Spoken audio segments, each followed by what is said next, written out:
Кога ќе отворите во Библијата и ќе почнете да читате некое послание, да кажеме посланието на апостол Павле конкретно, ајде да речеме до Ефесијаните, она што го гледавме не за Великден, неделата пред Великден, и кога ќе чуете како ние што зборуваме, често пати знаеме да ги поделиме и да ги распарчиме, нели, по глава, по стих и така натаму нашите предавања, можеби ќе заборавиме или воопшто не знаеме дека писмата се пишувани како еден цел текст.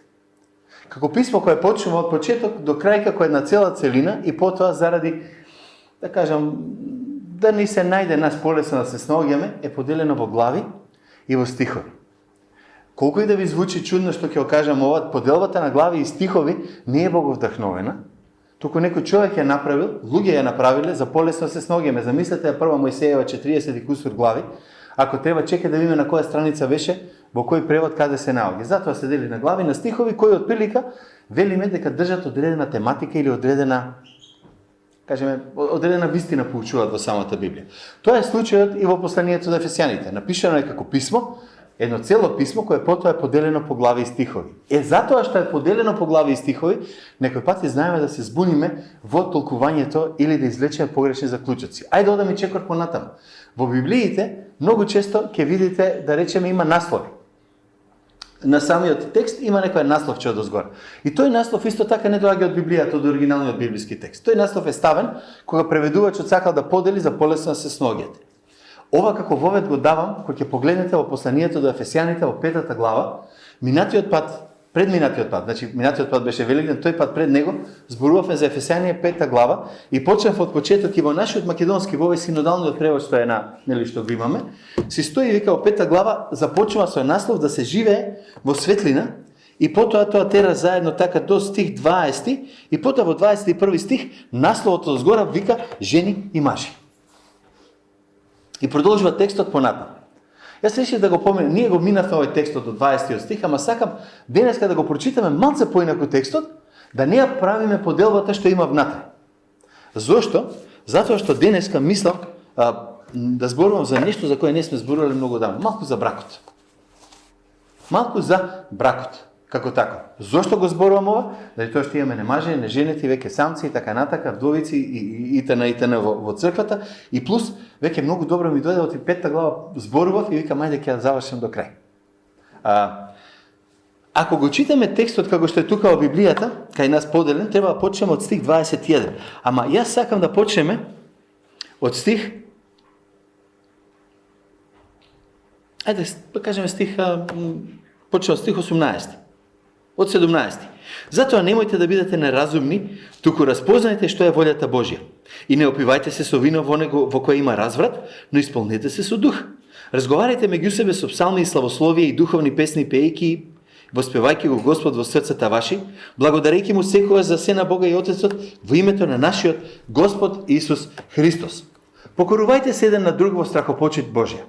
Вие жените покорувајте им се на мажите своји како на Господ, зашто мажот е глава на жената како што е и Христос глава на црквата, и тој е спасител на телото. Па, како што црквата му се покорува на Христос, така и жените да им се покоруваат на своите мажи во се. Вие мажите, сакајте ги жените своји како што Христос ја засака црквата и се предаде себе за неа, за да ја освети, очистувајќи ја со водна бања преку Словото, та да ја представи пред себе како славна црква која нема осквернување или порок, или нешто слично, туку да биде света и непорочна. И така, мажите се должни да ги сакаат жените своји како што ги сакаат своите тела. Зашто кој ја сака жената своја, тој се сака и семе од себе си. Зашто никој никогаш не го намразил телото свое, туку го храни и го стоплува како и Господ црквата, бидејќи ние сме делови на неговото тело. Поради тоа човекот ќе го остави својот татко и мајката своја и ќе се придружи кон жената своја, та обајцата ќе бидат едно тело. Оваа тајна е голема, но јас ви зборувам за Христос и за црквата. И така секој од вас да си ја сака жената своја, како што се сака самиот себе, а жената да го почитува мажот свој. Ова е еден класичен текст и не знам дали забележавте колку е лесно да добиеш поинаква нагласка ако ја прочиташ целата глава. И затоа, обично се вели вака, ако сакаш да поучуваш послание, прочитай го цело во едно читање. Не запире, прочитай го цело од почеток до крај во едно читање, помини го еднаш два пати, не го дели на стихови и глави и одеднаш ќе ја сватиш целината и поентата. Заради тоа што кога овој текст што го читавме, само 3 стиха од напред кога ќе прочитате, Веднаш ја минува целата смисла на текстот. Зошто? Ти сакаме да го видиме во една целина. И основното прашање овде, што се јавува во овој текст, е едно многу славно прашање, по кое милион луѓе дискутират, милион луѓе прават муабети, и јас знам дека јас нема да бидам последниот и нема да бидам најпаметниот, ама мислам она што ќе го кажам е мој став и мислење. Така што, ако се согласиме во ред, ако не се согласиме, може да дискутираме, ама сакаме да видиме што ни вели тука текстот. Нема да одиме збор по збор, стих по стих, има луѓе прават книги, пишуваат илјадници страници. И обично, кога ќе напишете 1000 страници за 5 реченици, ќе си кажете што сакате со многу зборови. И најмногу прашањето кое се постава секој пат е ова. Кажи ми што ти е поентата. Кажи ми што точно сакаше да кажеш со 2, со 3 збора. Оти така најлесно ќе разбереме што правиме муабет. Ама јас го напишев тоа во глава 7, таму 30 страни што следат после тоа и тоа поглавие. Баталете, дај да видим малку поконкретно. Она што треба да го погледнеме денеска, јас што сакам да го видиме она, што е бракот, што прави или што треба да постигне тој брак, што му е потребно на бракот и што ни покажува. Вие знаете, јас сум го кажал тоа милион пати. Две институции се единствени кои Бог ги создал. Бракот и семејството, значи како такво, и втората институција подоцна беше црквата. И тие две институции ни даваат се. Која е основната дефиниција или есенцијата на дефиницијата на бракот во Новиот Завет? И тоа е за нас во 31 стих, она што апостол Павле го повтара од Битие 2:24, поради тоа човекот ќе го остави својот татко и мајката своја и ќе се придружи, односно прилепи, вика, во некои преводи, кон жената својата, обајцата ќе бидат едно тело.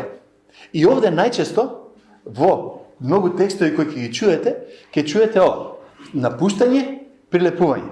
Едното се напушта, другото се прилепува. Меѓутоа, ако седнете да окопате и самиот оној текст таму придружи, прилепи, таму што е зборот, ќе го најдете, например, на многу места, во 2 Законие 30:20, вика да го сакаш Господа твојот Бог, да го слушаш гласот Негов и преводите и да се приврзеш кон Него, зашто во тоа е животот и долговечноста. Истиот збор што е прилепи или придружи, тука е да се приврзе.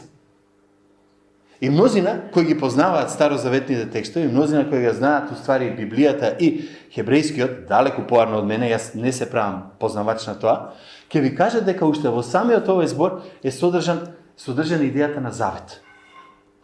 На едно заветно посветување. Ќе дојдеме на ние што е тоа завет, ама завет по дефиниција е, ако сакате, длабоко, ексклузивно, трајно, легално, лично, обврзувачко посветување. Заветот е нешто кое има правно значење. Кога ќе ја прашам, па мора ли да стапиме во брак? Предматичен мора. Затоа што завет, ако стварно даваш завет, може да ќе влеземе повеќе на тоа, ако стварно даваш завет, мора да има длабоко, ексклузивно, трајно, легално, лично, обврзувачко посветување. Тоа што ќе го кажам во заветот, кога ќе речеш јас се заветувам на нешто, јас се колнам во нешто што ни вика времето војска кога бев енер, јас се колнам дека ќе правам тоа и тоа, тоа е посветување. Веќе викаш јас ова има и правни реперкусии, има морални, етички, секакви реперкусии има. Кога ќе го дадам заветот, затоа не се дава просто едноставно одма да го фрлам тука. Сега веднаш неколку работи. Овде ова не е богослужба за склопување на брак, не ме сваќате така. Ама знаете, бракот не е изјава на љубовта во сегашноста. Бракот е обврзувачко ветување за идната љубов што ќе му дадеш на брачниот партнер.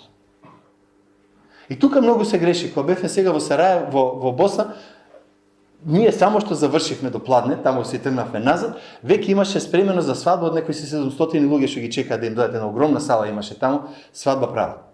И кога двајца ќе застанат и ќе речат дали ти, и одговара да, дали ти, и одговара да, тоа не значи јас докажувам дека те сакам, туку јас ветувам, се обврзувам дека ќе те сакам.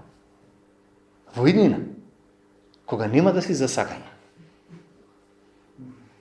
Тоа е основата на бракот и на давањето на завет.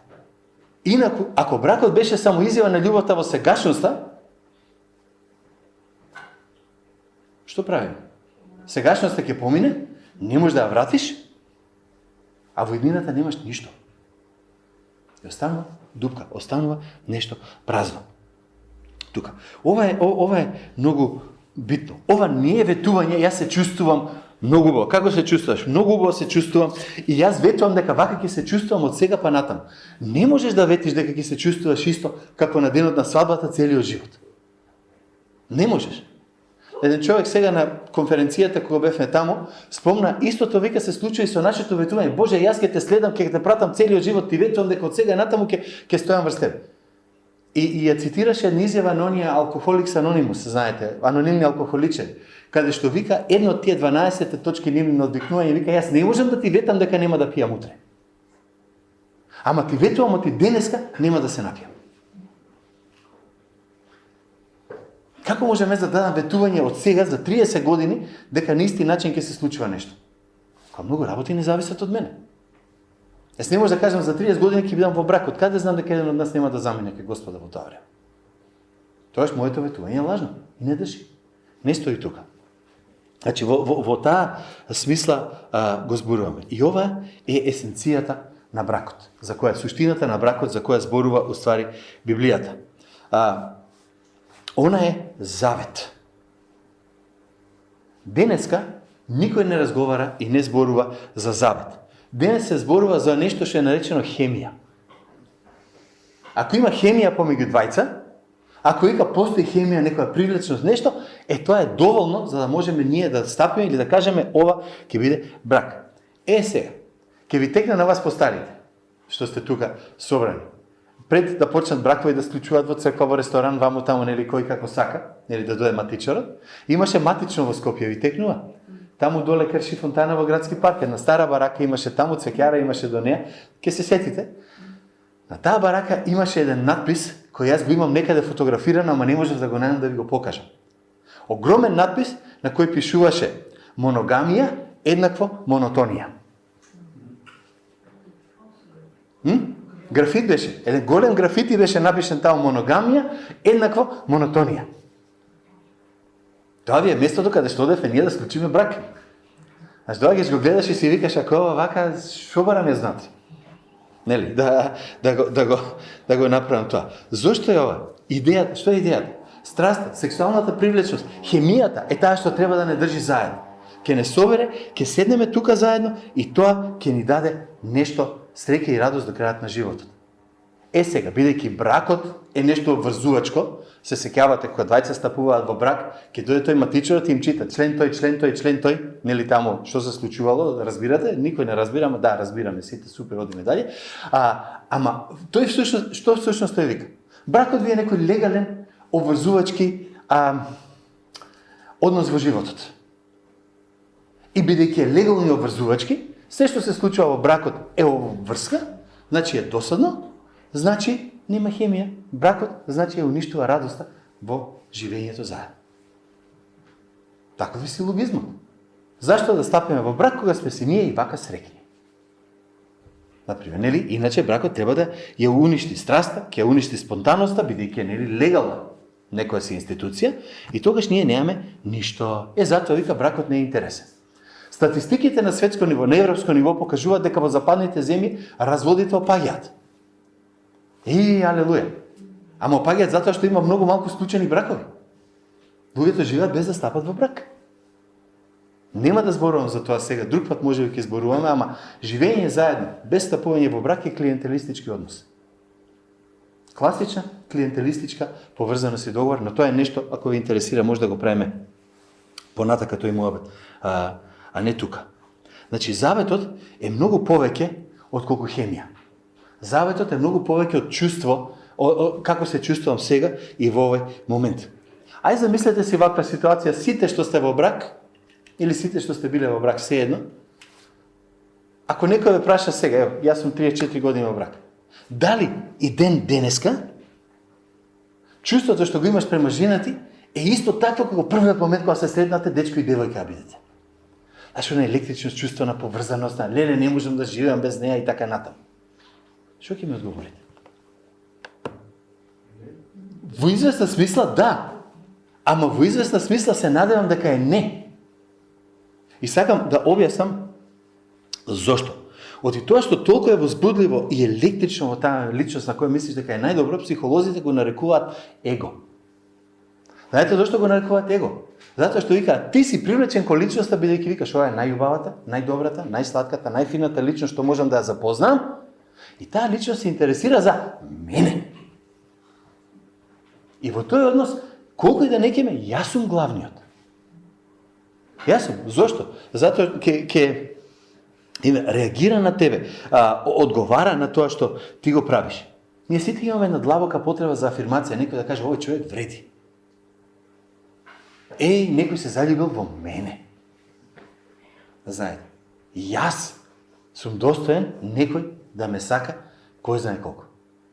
Ова е убаво. Треба да го има. Иначе ако го нема луѓето да сакаат да бидат заедно еден со друг. Тоа Господ го вградил во нас.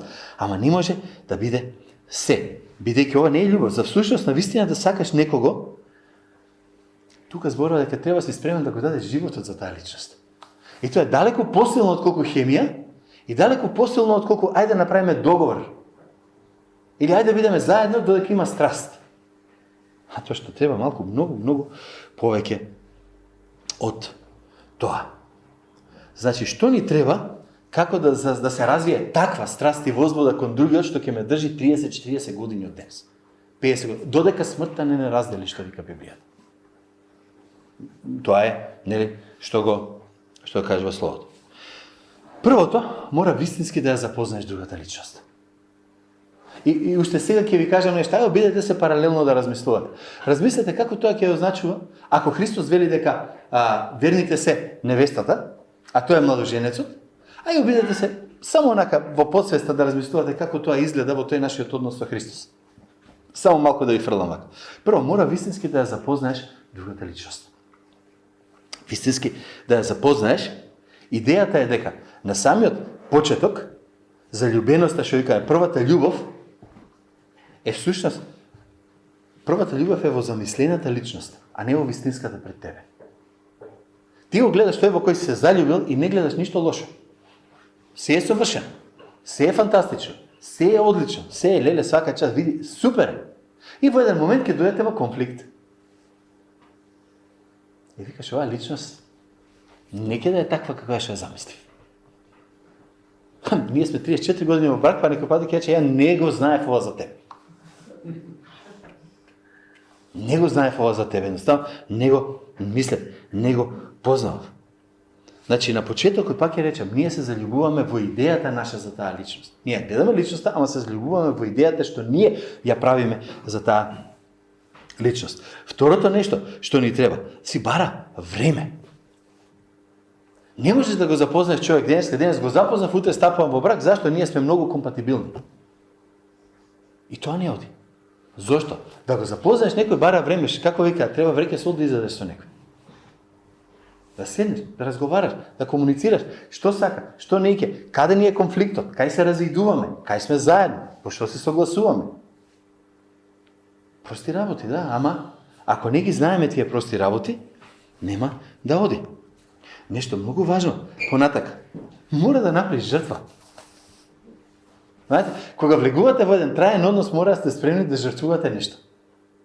Страната од креветот на која сакате да спиете, храна што сакаш да ја јадеш, другиот што ја неќе, психологија, нешто психолошки да се откажеш од некоја работа.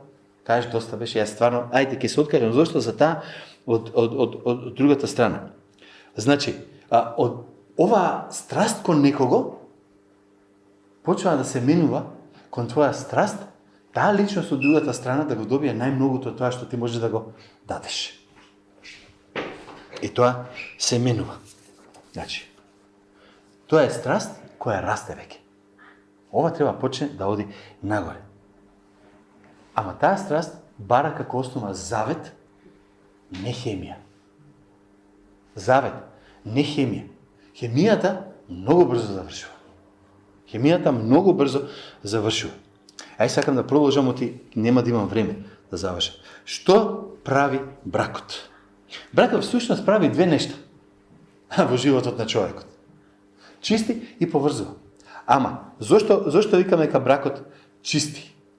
Затоа што, вели, вие мажите, 25 до 27 стих, сакајте ги жените своји како што Христос ја засака црквата и се предаде себе си за неја, за да ја освети, очистувајќи ја со водна бања преку Словото, да ја представи пред себе како славна црква, која нема осквернување или порок или нешто слично, туку да биде света и непорочна.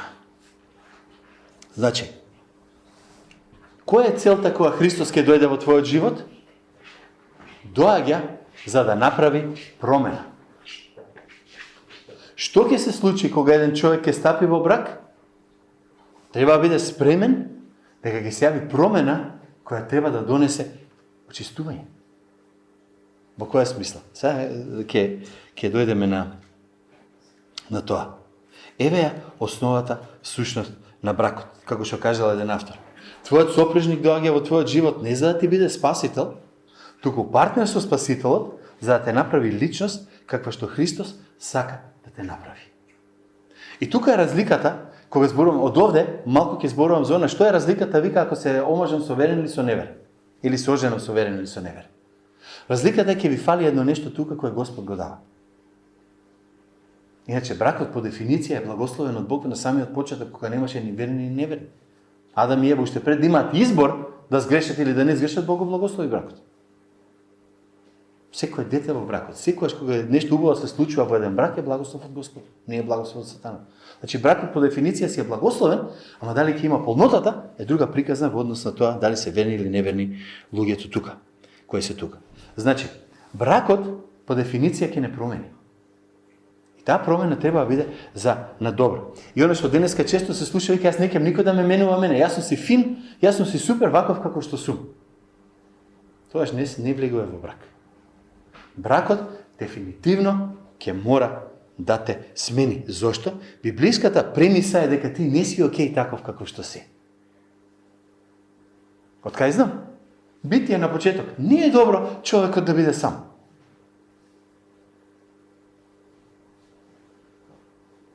Спомнам, ќе зборуваме и за самците и за самиците малку подоцна да не ме сватите погрешно. Секој од нас си има мани. Секој од нас си има работи кои не се добри во него. Секој од нас си носи багаж, сакале ни или некиле, кој ќе се појави и ќе дојде пред сите луѓе. Кога си верен во Исус, во Филипјаните 1:6, апостол Павле вика, продолжете ја добрата работа што Христос е започна со вас, што Христос е започна во вас, што ќе ја работи, нели, додека не се комплетира. Што е таа добра работа тука? Затоа што ти и јас сме само сенка од она што можеме да бидеме. Ти и јас не сме тоа што треба да бидеме. За ти и јас да бидеме тоа што треба да бидеме, треба убаво да не исполираат, да не изчукаат, да не средат малку, да си дојдеме таму кај што треба. И секогаш кога ќе видите како некој се менува, ако ќе видите, во бракот гледате промени. Кога сте во брак со некој, дефинитивно ќе видите како сте се смениле. Ќе не беше ваков, не беше ваква, ја ваков не те знам, јас ваква не те знам. Бракот ги менува луѓето. Колку подолго сте во брак, толку повеќе гледате некои работи и си викате, види, како сум се сменил, леле каков бев, види сега каква сум или каков сум. Тоа е реалноста на бракот, што го прави тука. Зошто? И како бракот ќе не смени на нас? Сакам малку пошироко да фатам прво. Прво ни треба христијанско обкружување, односно заедништво. Најблиското заедништво и христијанско обкружување што можеш да го имаш е бракот. Библијата вика каде се двајца или тројца собрани во моје име, таму сум и јас. Основата на христијанската црква е во основата на бракот. Во двајцата или тројца, ќе рече, не мисли на трет маж, трета жена, него мисли на деца или било кој тука што ќе дојде веќе овде во тој дом. Ти требаат браќа и сестри околу тебе кои не само што те сакаат за тоа што си, туку те сакаат за тоа што можеш да станеш. Тоа што ќе те подкрепат, ќе те охрабрат, ќе те бутнат, ајде уште малку, ајде мрдни уште малку, ајде направи уште ова, да го охрабриме човекот да расте до полниот потенцијал што го има. И затоа христијанскиот брак е уникатна форма на христијанско заедништво. Некад 1980 година еден автор Тимоти Келер имаше една проповед за брак таму и има еден текст кој често се цитира од него, вели вака. За тоа за брачниот сопружник кој треба да ти биде. Вели, тоа што ти треба е некој кој ќе дојде во твојот живот и ќе каже: те сакам, се радувам за тоа што го гледам како Бог прави нешто убаво со тебе. Сакам да соработувам со Христос и да ти помогнам да растеш во благодата. И јас сакам истото да се случи во мојот живот. И така, кога еден ден ќе застанеме пред Божиот престол, кога сите лоши работи, сите наши гревови веќе ќе ги нема, кога најпосле ќе бидеме такви како што Бог всушност не создал да бидеме, тогаш, кога ќе бидеме совршено убави, ќе се погледнеме еден на друг и ќе кажеме, секој пат те замислува ваков или ваква. Многу висок идеал. Многу висок идеал. Вистина, стварно, е тоа. Ама, ќе го спуштиме малку подале да видиме што можеме да го направиме. И сакам неколку само практични примери да ви кажам во ова. Прво, кога ќе стапиш во брак, или кога ќе решиш да стапиш во брак, спреми се за судир, за конфронтација. Спреми се дека ќе се судрите. Конфронтацијата е здрава работа. Кога зборувате со психолози, со сериозни луѓе, не со овие денеска што ги има некои работи, ќе ви кажат дека најдоброто нешто што дете може да го види помеѓу маж и жена е да види како се расправаат и како се помируваат. За да научи како да дава и да добива прошка. Размислете малку на тоа. Затоа што ако пораснете во ситуација кај што се е фајн, се е убаво, знаете, се е супер и никој пат нема конфликт, никој пат, како тоа дете ќе се справи со конфликтот понатаму? А конфликт ќе има. Можеш да го скриеш, можеш јавно да го решиш. Ако јавно го решиш, ќе боли повеќе можда, ама ќе се заврши. Кога детето ќе свати дека мајката и татко да се фателе, не викам сега се степале, се фателе за гуши, извадиле оружје да ги решават проблемите, ама во моментот кога ќе се помират, кога ќе кажат прости ми, те сакам, кога ќе каже другиот прости ми, те сакам, децата растат во здрава средина, која е реално животот во кој ќе живеат. Инаку се друго е под кревет и ќе го скриеш и го нема. Значи бракот ќе ти ги покаже сите лоши нешта што ги имаш во животот. Колку и да неќеш. Оти тој до тебе ќе ти ги каже. Еч ти да не сакаш да се сложиш, тој до тебе ќе ти ги укаже. А и ти ќе ги укажеш на другиот. Пасивно, агресивно, директно, буквално, апла во очи, како и да е, се ќе си кажеш. Нема, такви сме си ние луѓето. И кога ќе почне вака, кога ќе кажете, во бракот мора да има конфликт, каже, ама тоа значи да со погрешна личност стапи во брак. Не. Прво рековме, ќе размислиш со кој ќе стапиш. И имаше едно меме, него имаше некој испратено, вика, ако мислиш дека си во брак со погрешна личност, 3 точки, погледни си ја венчаницата. Поентата е, ако ти си стапил во брак, си го дал заветот, не договорот. Ако си стапил во завет, тогаш тоа е вистинскиот со кој си стапил. И тој завет е од твоја страна даден, не од негова страна даден. Другата личност треба исто да го даде заветот према мене како јас према неа. А не, чекај, ти мене. Не, јас према тебе. Тоа е основата на заветната теологија. Пред некој време Сузи купи некои бели камења, некои бели ситни камчиња таму во Струмица, за во градината ги стави. Мермер се. Знаете како ги добиваат? Зимаат кршен мермер, парчињата што се, ги ставаат во голем сад, се ставаат челични кугли и ги мелат, и ги чукаат. И со тек на тоа вртање таму и мавање и ударање и кршење, излегува фино и мазно. На тој начин се чисти.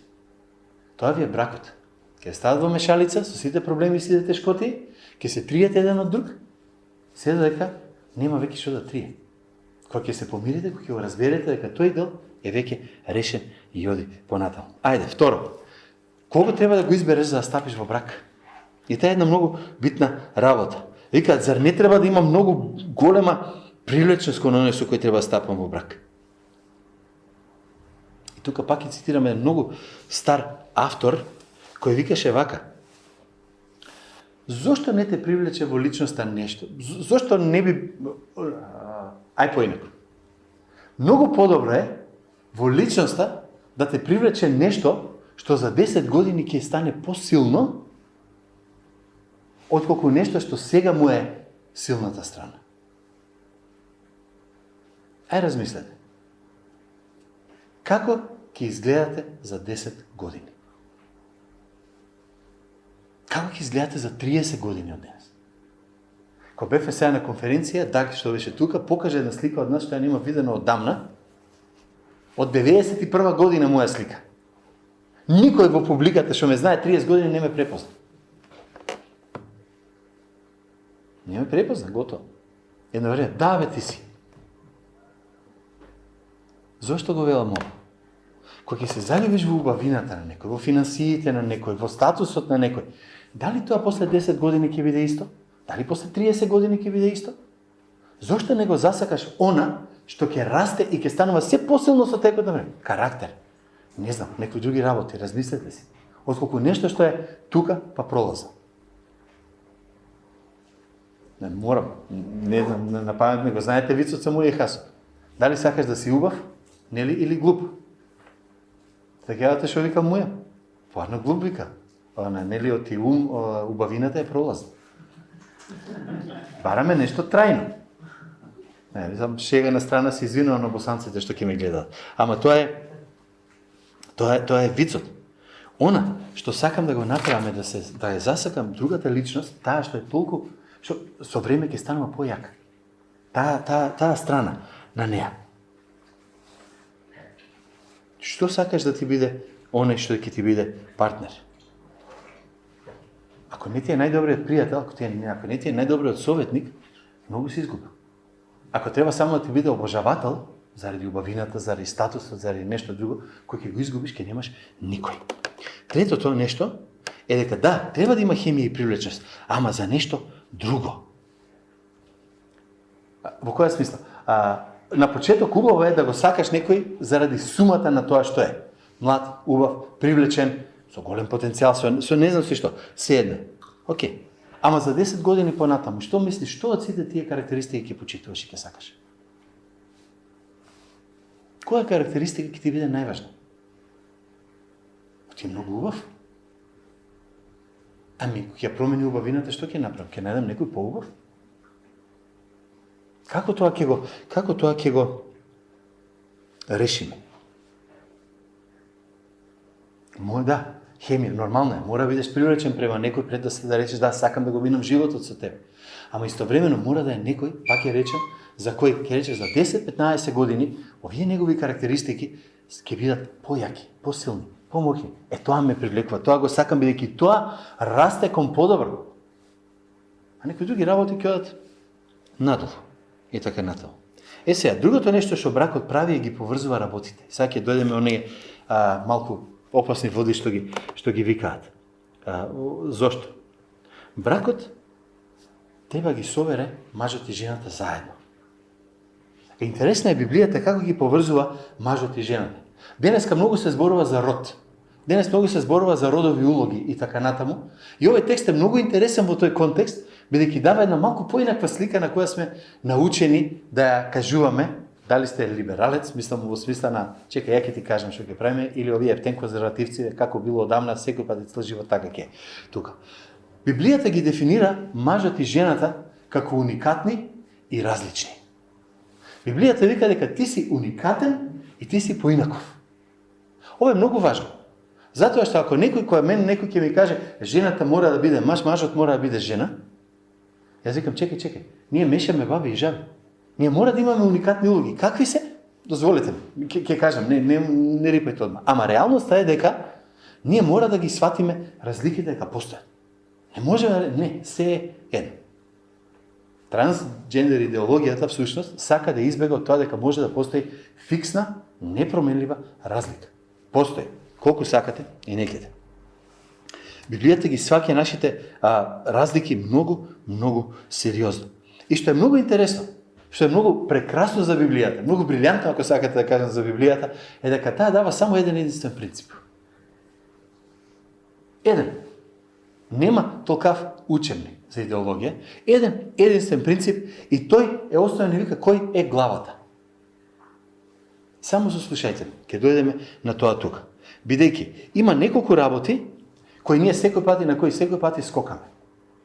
Јас имам прилика, многу пати сум го правил овој муавет, особено кој ќе го кажете ова. Вие жените покорувајте им се на мажите своји како на Господа.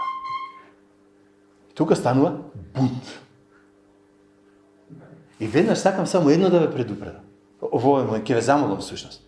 Немојте да мислите нешто што во текстот не постои. Не ставајте во текстот нешто што не е тука. Ќе објаснам што сакам да кажам тука. Глава значи да го има, вика последниот збор, да си има одговорност во раководењето. Ама, ќе видиме во која смисла. И секој пат и таа реакција, ама тоа значи. Не. Две работи за да сватиме, да го сватиме ова водство правилно. Ајде да видиме полека. Амо, прво. Првото нешто кое го спомнува тука е дека вие мажите сакајте ги жените своји како што Христос се засака црквата и се предаде себе си за неа. Мене ме интересира секој, сум разговарал со самци, со самици кои не биле во брак и кои ќе ти кажа, и со жени кои ќе кажа, не, чекај, застани, не може тоа да биде така. Прашањето овде е следното. Дали жената би била задоволна со маж кој е спремен да умре за неа?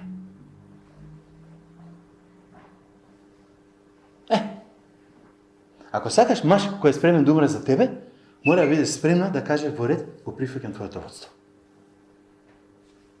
Тие работи одат заедно. Дали мажот сака да има право да води и да има водство? Да, тоаш мора да биде спремен да умре за жената своја безусловно. И кога ќе кажеме така работите, ние не зборуваме за владење, јас сум газда, а вие ме слушате, ние зборуваме веќе за давање на авторитет на другиот. Не зборуваме за владење. Да, знамо ти Вейн Груден пишува, нели таму, ако двајца јават на конј, еден мора да седи напред. Вистина, кога се двајца во кола, еден вози, другиот седи покрај него. Двајцата не може да вози. Кога Сузи вози покрај мене, јас се викам, нати го воланот, ти порам да седам од другата страна.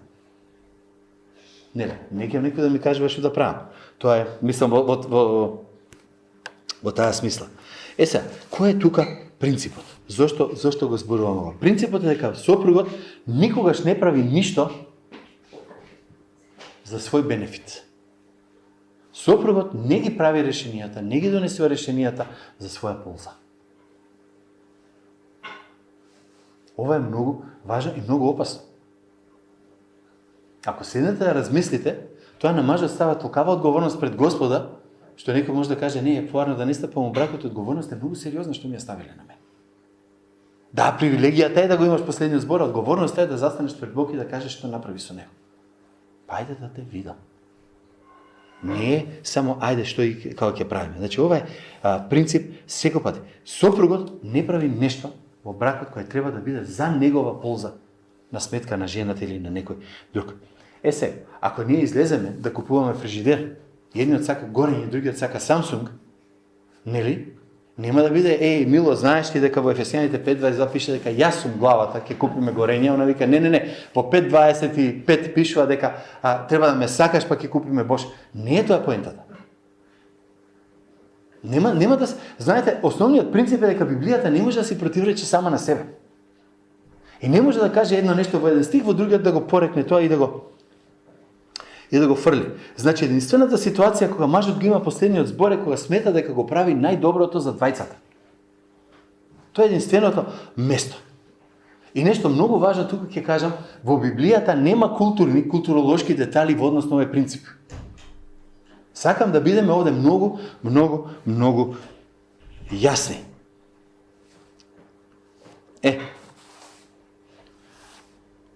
Маже, нели, жени, покорувајте се на мажите, тоа не главата на семејството. Ето видиш, така треба, јас сум газда дома. Не.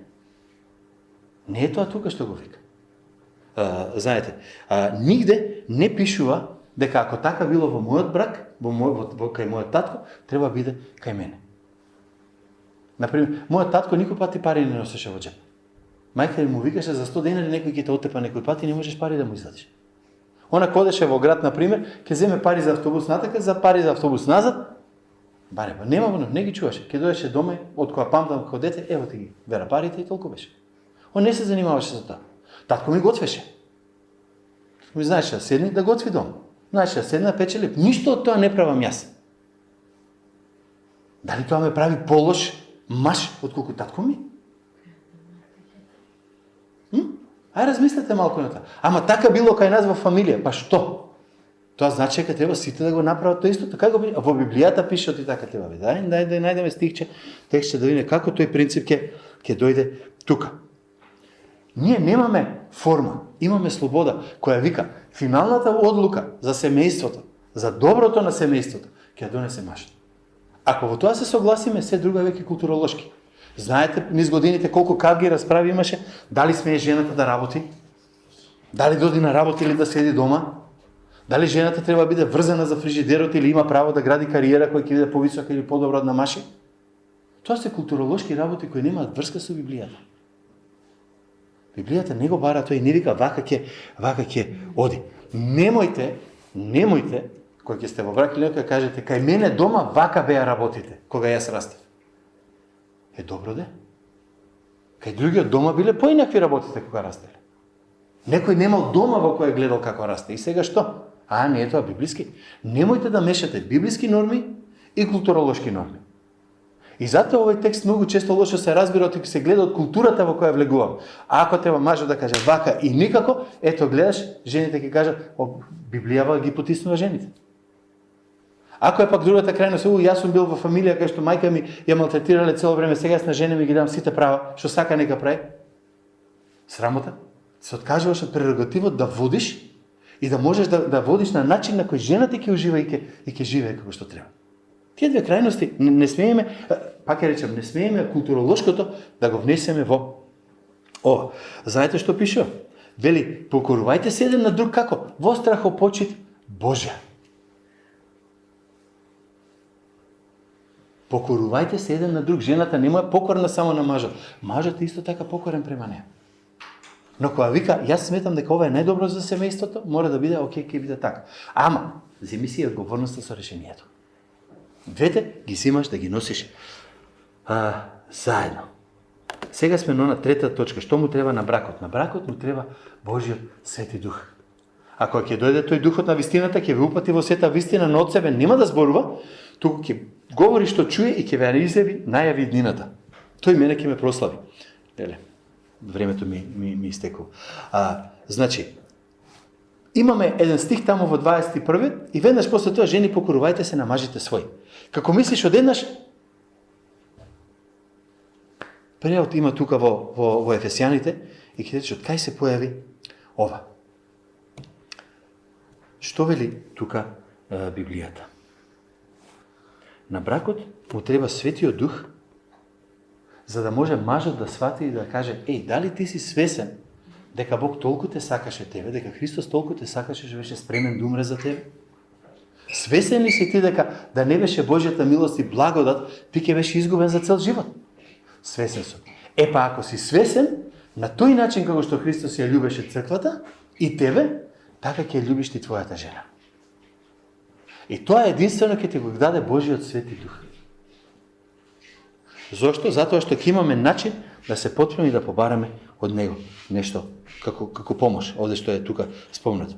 Улогата на Светиот Дух е да ги земе работите што ги знаеме во главата, јас бев грешник, помилуван, Господ Исус ме спаси и да ми помогне да ги приведам во пракса. Да, и мојата жена не е совршена, ама јас треба да сум стремен да умрам за неа. Да, и мојот маж не е Христос. Знам дека не е совршен, ама јас сум спремна да му се покорам на неговото водство. Тоа се двете страни на медаљата на паричката. Ниедната не е поважна од другата. Двете одат заедно. Бидејќи, ако твојот сопруга ти е главниот извор на љубов и среќа во животот, и ако немаш однос со Бог, знаете што се случува? Ако вие немате друг надворешен, да кажам, трансцендентен извор на љубов, кој ќе ве полни, во еден момент ќе кажете, јас се одљубив од таа личност.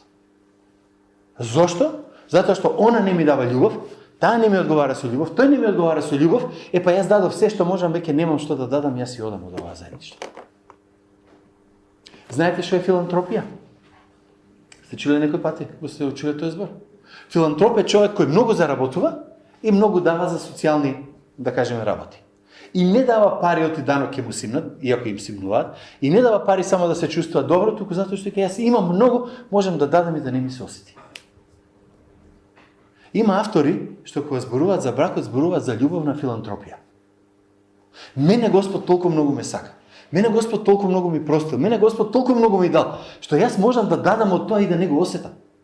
Ама другиот не ми враќа, ама тој примателот на социјална помош ни фала, не ми вика. Тоа не е битно. Јас имам премногу во себе и затоа ти го давам.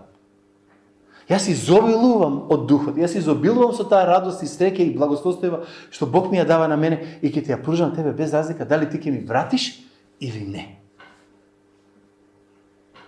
Тоа е разлика помеѓу верен и неверен брак. Помеѓу верни луѓе во брак и неверни луѓе во брак. Изворот на љубовта на тие што се во брак е Господ Бог и таа не завршува. Изворот на љубовта помеѓу двајца сопружници во кои има верни и неверни или двајца се неверни е опасноста дека ќе се потроши, ако смеам така да кажам, таа љубов и ќе немаат од кај да бараат за да дадат пак.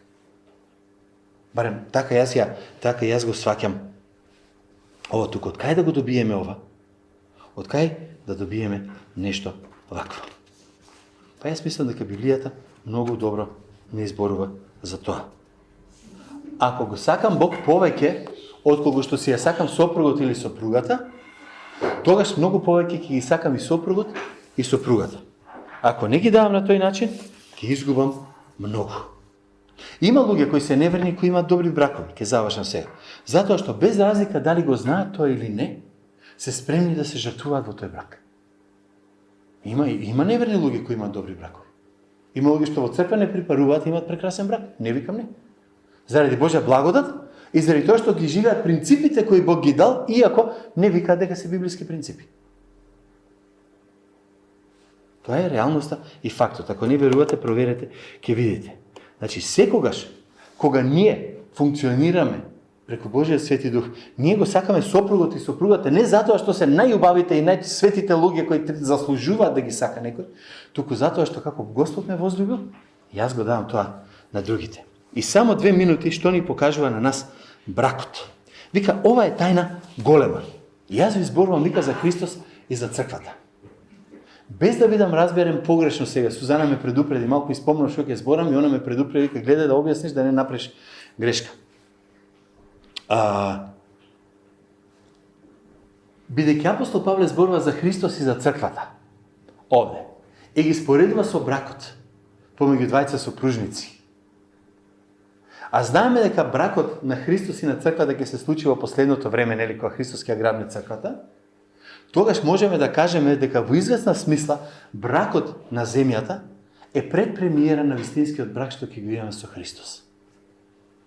Значи, целосното исполнување на убавината на совршенството на бракот, во кој ти и јас сме денеска, ќе го видиме еден ден кој ќе видиме заедно со Христос и каже, ова требало да биде вистинскиот брак. Не зборуваме за секс, не зборуваме за такви работи, зборуваме за заедништво, за единство во таа разноликост, што бракот уствари треба да ја даде. Ама ова нешто друго кажува. За секој што е самец, не може и не треба да се чувствува јас сум запоставен, што ќе правам јас, јас сум, значи, некоја си втора класа. Не. Ако немаш брак тука на земјата, еден ден ќе бидеш заедно со Христос како во делот на неговата невеста. Црквата. Значи, никој нема да биде лишен од тоа заедништво кое Бог го создал на почетокот, не е добро човек да биде сам. Не знам дали сум јасен што сакам да кажам. И затоа апостолот Павле може да каже, супер, убаво е да бидеш во брак. Убаво е да не си во брак. Убаво е да си во брачни води, убаво е да си самец. Ако си во брак, имаш ваква полза, ако си сам, ево гледај кој ти е ќарат. Ултимативно на крајот. И тоа е предпремиера за оно што ќе се случи на крајот на времето со сите Божји чеда. Кои ќе бидат во Христос заедно со бракот. Тука е она кога зборуваме за заедништво и тука е она кога зборуваме за самачки живот. Не во тоа, не се секире, нема да имаш проблеми кога си сам, како што вика апостол Павле, супер ке ти, никој нема главата ти е пука. Да, ама има други проблеми. Можно ли е бракот да биде ваков? По човечки никој пати. Од Божји аспект да. Можно ли е ние да бидеме благословени во бракот? Да. Заради тоа што Бог ни го дава благословот. Така што, дали сте во брак? Дали не сте во брак? Дали си го сакате сопружникот? Дали нема да кажам не си го сакате сопружникот? Дали може да го сакате повеќе сопружникот? Библијата е многу јасна. Сака да ни даде начин да го искористиме и да го добиеме максимумот од оно што Бог го создал на самиот почеток. Маж, жена, па дури и самец. На крајот да биде заедно со Господ. Каде е тука Евангелието? Кога сме двајца во брак, покажуваме оно што Христос го прави за црквата. Кога сум сам, покажем што Христос ќе направи за мене на крајот. Во секој случај, живееме ли, умираме ли, вика Христос. Можда не е најсоодветниот стих да завршам, а тука ќе завршам. Амин.